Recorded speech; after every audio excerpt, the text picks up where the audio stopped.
I'm Craig with Aviator X Custom Computers. We are America's leading manufacturer in custom computing solutions. We currently have over 10,000 components on our website. And today we are looking at this specific Threadripper system with the 32-core Threadripper Pro and an RTX 5090.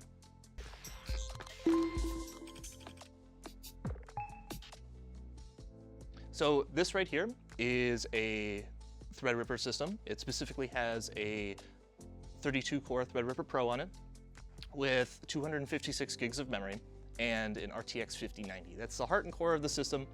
And this is a super flexible kind of setup. There's a lot of things that this is capable of. We can't speak about its exact purpose, but things that you would be able to use this for a lot is simulation. This would eat up simulations pretty well. It would eat up any kind of rendering tasks you can put into it. That 5090 is really good for ray tracing and the like.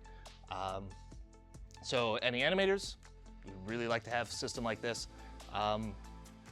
Things of that nature. Some auxiliary parts that it also has, if you can see down there a bit, is the 100 gigabit per second fiber port.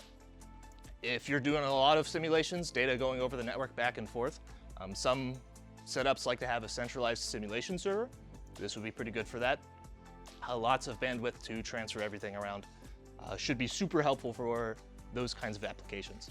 Supporting the system, a little less interesting, but still worth mentioning, is the Silverstone case. This one's got lots of airflow, big mesh here, meshes here. There's one in the back, can't see that one, but that helps keep that Threadripper cool with that liquid cooling loop.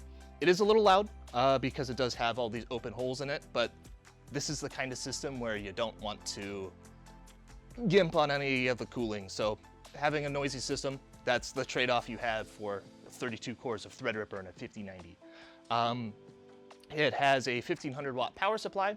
It's got overhead there for it. Not a whole lot, but that's the kind of power supply you want for a system like this.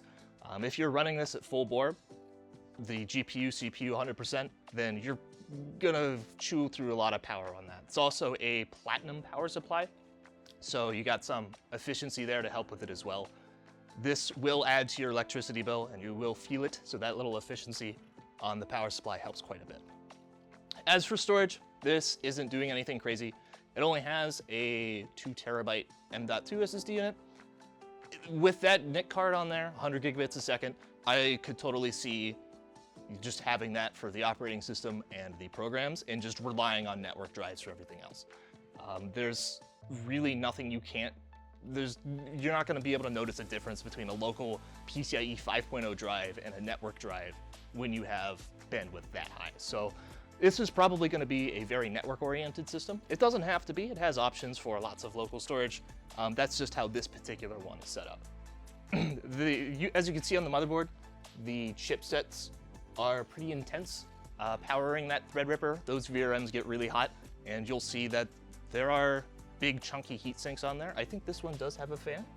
This one looks like it has a fan, I'm not sure, but pretty sure that has a fan on there just to keep everything cool.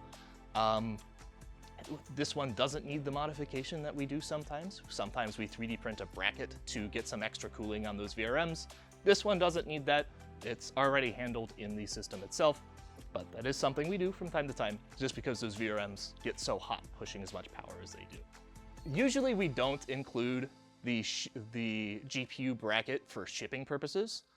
That just introduces a big variable on shipping damage. We have it here. I don't know if we're gonna ship it like that, but usually that's included for user install after the system is safely received. Those are usually pretty easy.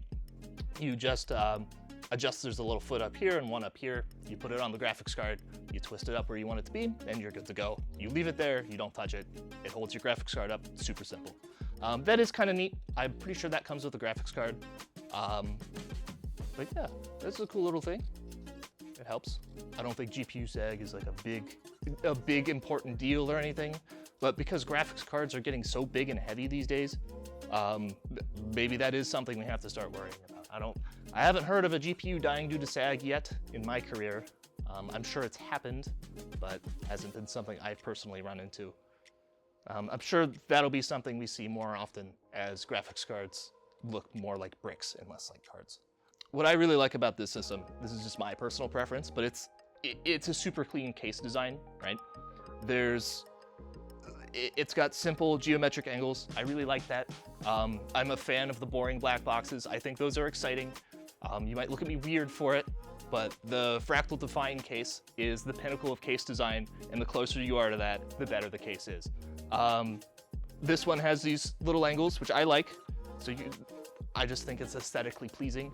The mesh, beyond being practical, I do like the texture of a mesh. It adds something to the case without going too over the top. But I really like the aesthetics of these big, basic cases. I feel like more of them should be done. But the market's leaning more towards the Lee & Lee side of things, where it's 80% glass, and you could barely see any metal. But the fact that this is kind of like a return to roots, a very basic kind of system, that appeals to me a lot. I like that. What do you think? Do you think this could handle some Minecraft servers? That's what I would use it for. I have, my server needs are super simple, so I don't need this. So that was the Threadripper Pro system. What is something you would use this for? Is this something are you kind of a rendering person? Or are you just gonna put games on it and hope for the best? Let us know down below in the comments. But until then, thanks for watching. This was Craig. If you liked the PC in the video, be sure to contact our sales team by emailing sales@aviaderock.com or head to the website by clicking the link within the description below. You can choose from many pre-built options, gaming or workstation based, or use the configurator to build the PC of your dreams. Don't forget to click that subscribe button so you can be notified of future content, and give the video a like in support of our channel. You can follow the variety of our social media channels by visiting aviadirect.com/community. And you can also join our Discord if you wish to engage in discussions related to custom-built PCs.